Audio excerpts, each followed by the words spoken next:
Good afternoon. It is the 8th day of September, the year being 2024. It is exactly 1 minute past 1 p.m. East African time. Time to bring you up to speed on what has been taking shape across the country, the region, East African region, and also even beyond the African borders. We have so much lined up for you, including the details of what is taking place in Nyeri. Remember that particular incident that has left the country reeling in shock. 21 are said to be dead. That is in Endarasha Hill Primary School in Nyeri County. Do keep it TV47. Here is what is coming up.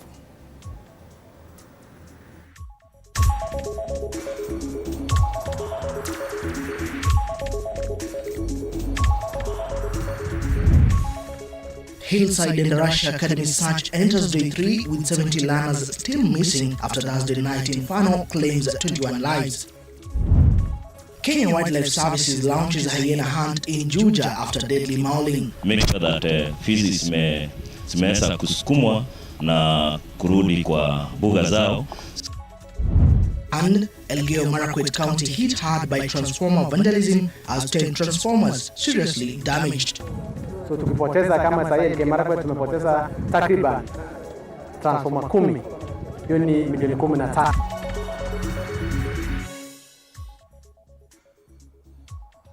My name is Moige and this is TV47 News Now, live from our broadcasting center here in Nairobi, Kenya. Starting off, we start with an update from Nyeri County, whereby an interdenominational prayer service is currently ongoing in honor of the victims of the fire tragedy that is at Hillside Academy in Endarasha. So far, the confirmed deaths are at 21.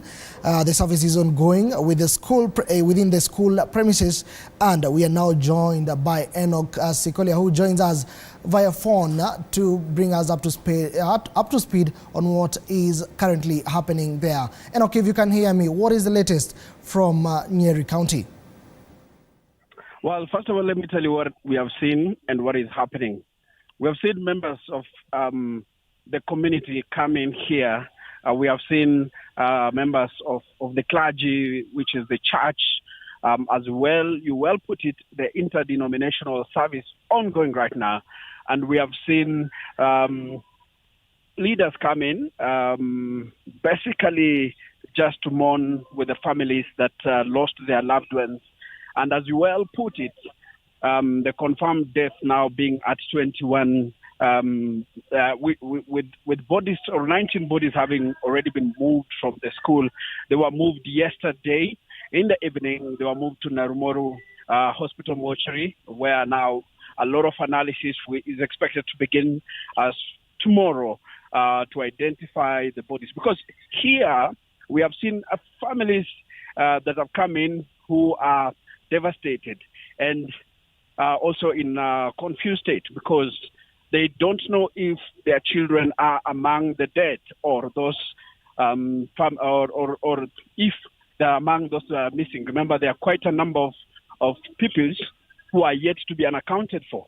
So they are just not coming here for the purpose of having that religious moment. They're also here to also find an update on the mission that has been ongoing to try and find the missing children.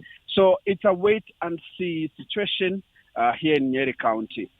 Even as prayers go on, the parents who lost their loved ones are still in a confused state. They want to know the whereabouts of their children, whether they are among the dead or if they are among those still missing. Enoch, for that particular update. That is Enoch Sikolia joining us from Nyeri County, giving us an update via phone link on what is currently happening in Nyeri County. Remember, it is a tragedy that has left the country reeling in shock, whereby the government, as of now, has stated that 21 lives, has confirmed that 21 lives have been lost in the tragedy, the fire that, the inferno that rocked, that is the Hillside Academy in Indarashe, that is Nyeri County. Well, we still have our teams on ground, that is in Nyeri County, to keep tabs on that particular story. More details in our subsequent bulletin, and also you can visit our website. You can scan the code that is at the bottom of your screen, or follow our social media handles at the bottom of your screen to get more updates from that particular story and more stories from across the country. We move on now, shifting gears elsewhere. We have the Azimio leader Raila Odinga has called on his kinsmen to pray for him to be able to win the race of the African Union Commission's chairperson, whereby Mr. Odinga stated that the main reason why he wants to head the continent is to reverse Africa's over-reliance on the European countries. Speaking when he hosted his clansmen in Sako from South Nyanza at his late father Jaramogi Odinga's home in Amira Kang village within Bondo sub-county, the former Prime Minister stated that as far as he is concerned, Africa is capable of handling its issues without necessarily relying on the European countries. Nairobi Governor Johnson Sakaja, who attended the ceremony, commended the former Prime Minister for coming down for the blessings of his clansmen, saying that's the best foundation for prosperity. He assured Odinga of his unwavering support, saying the Azimio leader is the most qualified candidate for the post of the AUC chairmanship. On his part, Kisumu Governor Professor Peter Nyang allied fears that Kenya might lose some of its gains that it has realized through Mr. Odinga's struggle should he go to the African Union Commission.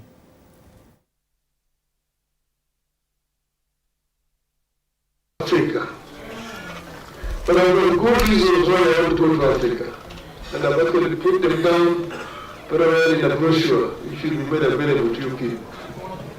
But I believe that Africa is punching below its weight, and that Africa can do better. I have seen, African leaders moving around. You see that I've just come from FOCAC, Channel Africa. There are over 40 African heads of state work. I was saying, why should African leaders go to China? Chinese should be coming to Africa. Tunazunguka na wewe. Baba anatafuti kazi ya EU. Unajua kuna watu wanatafuta kazi for employment. Baba anahitaji kazi. He has told us the history of the continent. Ukisema kitu ya West Africa anaielewa. He is the most qualified to unite our continent and to lead the continent. He has the passion, the knowledge, the understanding, the heart, the wisdom to be the president and the chairman of the African Union Commission. So mimi kama gavana wa Nairobi nataka mnipatie ruhusa. Baba akienda kwa capital nyingine on the continent of Africa, awe na gavana wa capital ya Kenya. Silizao. There is no time that the political rights of Raila Odinga can be taken away. Raila is our leader today, tomorrow, and in the future. In the future, there is no vacancy in the political leadership of our party called the ODM. It is part of Raila's political real estate. There is currently a lot of talk as Raila goes to the AU about shade, about whatnot. Some people are even talking, I've seen in the papers, that one of the biggest achievements of our constitution, and I know how we struggled for this, Jim, you know that, one of the biggest achievements of the constitution of 2010 was devolution, was definitely devolution. And most Kenyans will agree that devolution has made a lot of change in Kenya. Now you can service fund services in the village which were never there. Health services, ECDs, Still within the Nyanza region, residents of Homa Bay are now sounding the alarm of a persistent foul smell from the nearby sewage system by the lakeside. The stench affecting homes and businesses has triggered fears of health risk and plummeting air quality. Frustrated locals are criticizing the slow response, worried the worsening odor could hit tourism and cripple lakeside business. Moscow's General Manager Tom Moige admits the issue and assures action is underway. He promised long-term solutions to improve waste management and prevent future crises.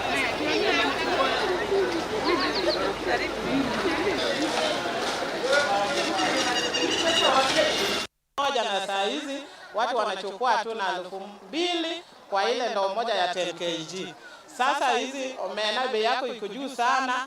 Ukichukua ukienda nyumbani unaenda tu bila pesa. Polisi kutoka hizi ya Uganda anasema tu waache tu watu wangu, ukienda tu huko kutafuta chakula wachukue, upate tu chakula kidogo, hawezi tu piga watu wangu, ende tu kwa maji kabisa. Mambo ya omena ni mbaya.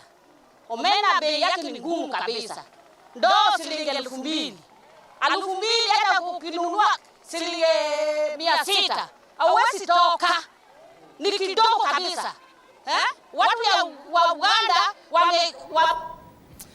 Moving on, the Teachers Service Commission, TSC, has been warned not to delay the confirmation of junior secondary school, that is JSS, interns to be permanent and pensionable positions. At the funeral of KNUT's Lugari Branch Executive Secretary Nahashon Wambulwa, National Assembly not the end, but I want to say and the delays in the JSS teacher confirmations. Kenya National Union of Teachers Secretary General has issued a stern warning. Confirm the 46,000 interns to face a national teachers strike. Tumuombe Wambulwa. The funding model for University Education X. We revert back to the old model. Ile ambaye watoto hawatahangaika, university haitahangaika, wazazi hawatahangaika. Ya pili, as we go for grade 9 in January, it is not enough to confirm interns. We have a shortage of teachers for JSS. The 22,000 teachers must be brought on board before January. Major challenge being lack of teachers. You find that a school has 1 or 2 teachers who is supposed to take over 13 subjects in 2 classrooms. And we are going to have an additional classroom in January. We are happy that the 46,000 will be confirmed in January, but we need TSC to move with speed and employ the 22,000 junior secondary school teachers. The 46,000 come rain, come shine must be confirmed as permanent and pensionable by January next year. And we shall see to see. If not so, then hell might break loose. There is need for the county government of Vihiga to invest more in affordable health care, especially in rural areas, as many locals continue to bear the brunt of delayed Medicare. Speaking during a free medical camp organized by the Catholic Church in Ebuyangu area in Hamisi sub-county, residents have stated that a larger percentage of the area population need absolutely free access to primary Medicare, as most of them live within confined economic lifestyle. 1, 2, 3, 4, 5, 6, 7, 8, 9, 10. Programs coordinator David Musi says that 1,000 locals have benefited from the medical care, further challenging both public and private investors to help boost medical infrastructure within the area.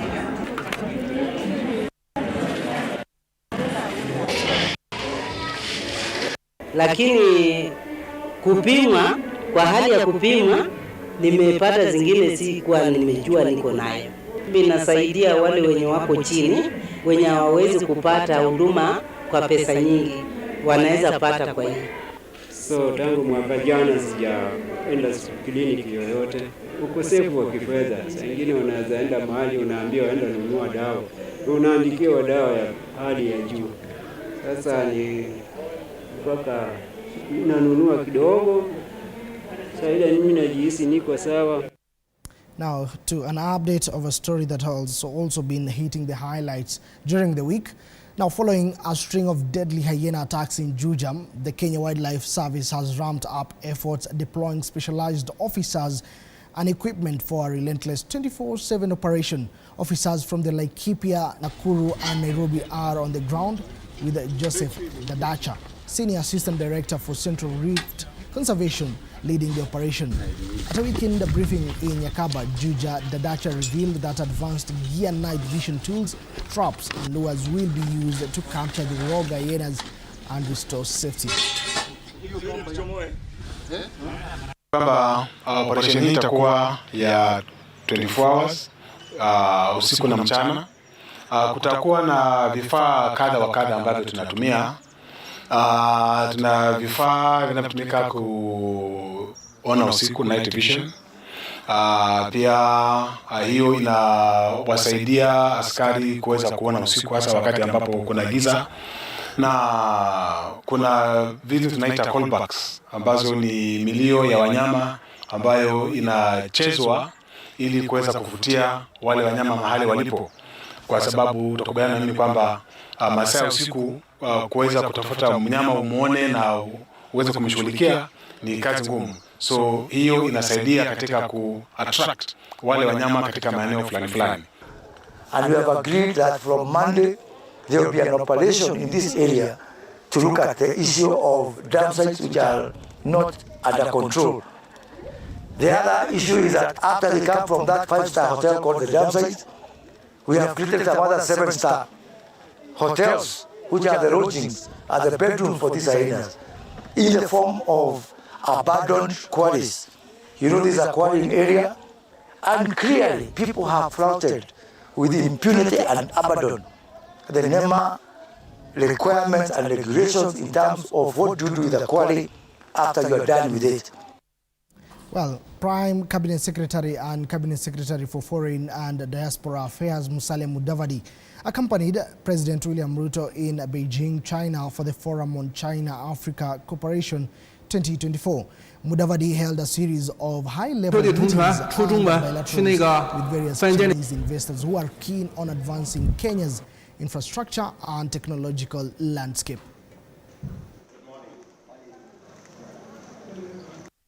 The friendship with China has also enabled quite a number of roads to be done in Kenya.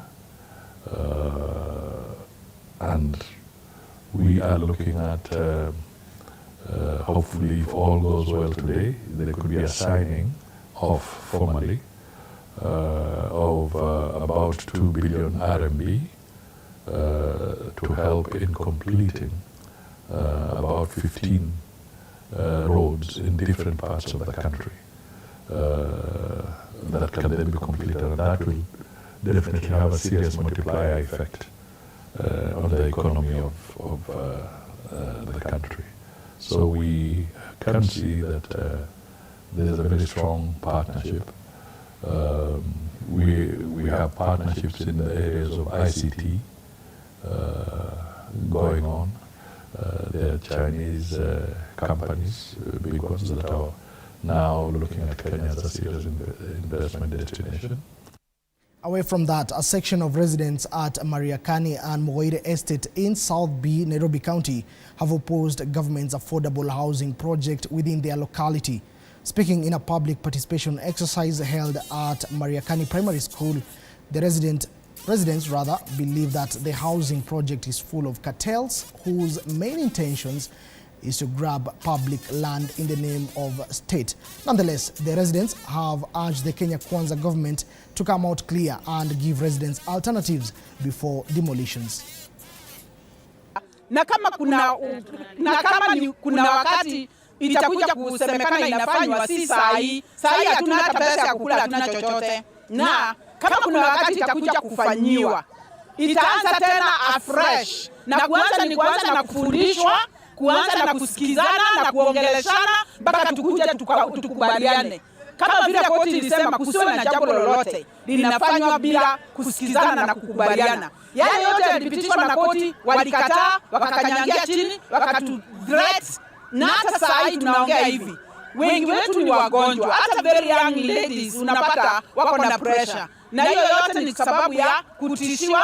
Kama sasa hivi tumepewa notice ya miezi 2 tuwe tumehama. Na kama miezi 2 itaisha kufika Disemba, bulldozer ndio itakuja saa 9 ya usiku. Haya yote tunakatana nayo. Na kile tunajua sisi kama watu ama wa Kenya tuko na say na tuko na nguvu. Maana hata wale wako katika authority ni sisi tumewaweka pale. Unajua mradi inafanyika. Huwezi fanya miradi mbili kwa wakati mmoja. Fanya mradi mmoja, serikali ya soko wenyewe tumeweka chini kama wananchi, iweze kutusaidia sisi wa mama wetu, tuweze tukapunguza crime kwa sababu crime sasa imeongezeka na vitisho ziishe. Na hiyo seka ambayo inatumika na watu wa ministry, sisi tumesema hamkai hapa na hamwezi tuongoza. Kwa sababu sisi wenyewe tunajua shida zetu. Wewe kama ulibarikiwa ukaondoka, wachana na wananchi wa Margoine. Wakati wetu pia itafika na tutakubali maendeleo kwa njia ambayo inafaa.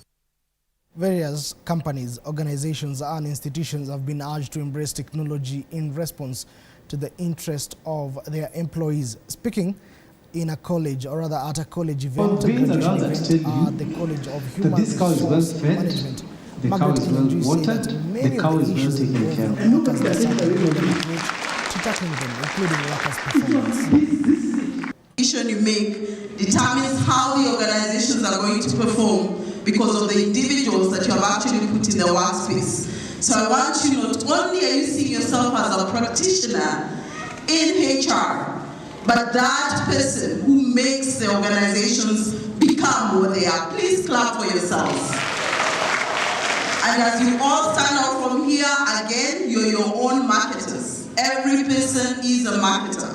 How you talk to the employees, how you talk to your bosses, how you handle their issues, how you respond faster, how you handle them in the hospital, how you handle them in induction, makes them say who you are, and the world is also watching who you are. So you are all marketers, and I'm happy and letting you know that wherever you will go, ensure that for us to keep steering the professionalism, all the marketing departments have to be the MSK members, and for us to be able to always put them at the forefront to help your work easier.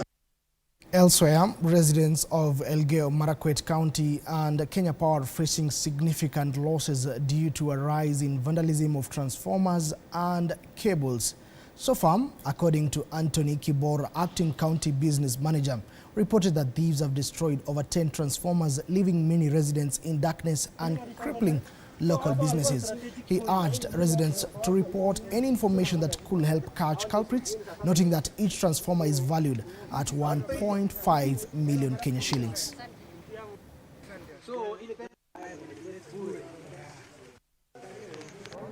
So tunaomba wananchi kwa ujumla wakisikia ama wakiona watu ambao ni suspicious waweze kuripoti kwa polisi ama kwa ofisi ya chief ndio waweze kuchukua hatua. Transformer kusema kweli ni bei kali. Transformer moja inaenda mpaka 1.5 milioni. So tukipoteza kama sasa hivi Marakwet tumepoteza takriban transformer 10. Hiyo ni 15 milioni. So tungesi wananchi kwa sababu hii mali ni yao na ni kwa ajili yao hii transformer imewekwa pale. So waweze kuchunga na waweze kupata habari ambayo itasaidia kukapi vandalism. Pia kama kampuni tunapoteza kwa minajili ya sales na revenue. Kwa sababu tupoteza transformer inachukua muda mrefu kurudisha pale ama kureplace. Kwa sababu ni bei ghali mno. Na mambo ya procurement pia mnajua huwa inachukua muda. So kama kampuni tunapoteza kwa mambo ya sales na revenue, kwa sababu sales is to revenue.